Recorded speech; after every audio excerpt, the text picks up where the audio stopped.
Hello, welcome back. Let's look at the keyboard. Now the keyboard is a perfectly valid source of control voltage to control other things with. 3.5 octaves of keyboard.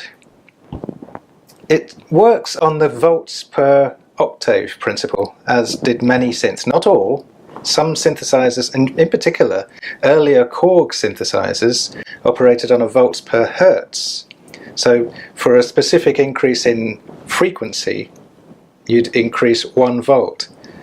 These synths, and a lot of Roland synths, and a lot of Moog and various others, adopted the 1 volt per octave principle. So to jump up an octave, you increased by 1 volt. So here, let's pretend that this is 0 volts. It might not be 0 volts, but let's assume it is. 0 volts, go up an octave, 1 volt. The keyboard is putting out 1 volt. 2 volts, 3 volts, 3.5. Now it might not have started at 1 volt, it might have started at any arbitrary voltage, for example. But for each octave increase, that's an extra volt.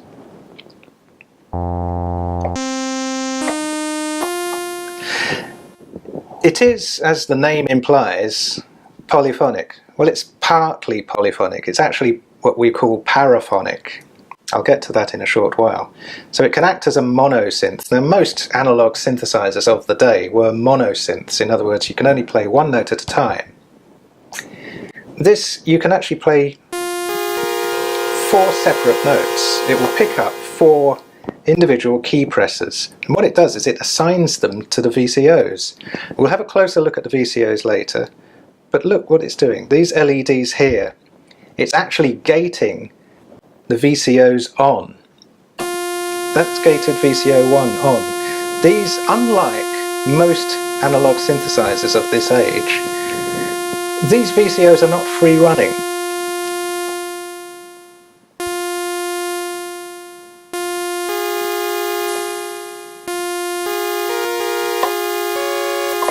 See, for each key press that I've pressed, it's assigned the successive keys to successive oscillators. Obviously there's only 4, so it's stealing one from here if I press another. A very nice feature of this synthesizer is that it has an arpeggiator. So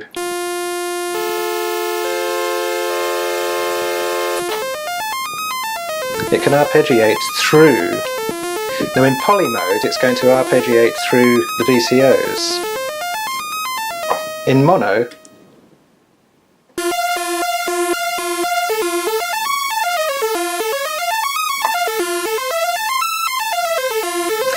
mode it will take all of the VCOs in unison and cycle through the keys that I've got held down.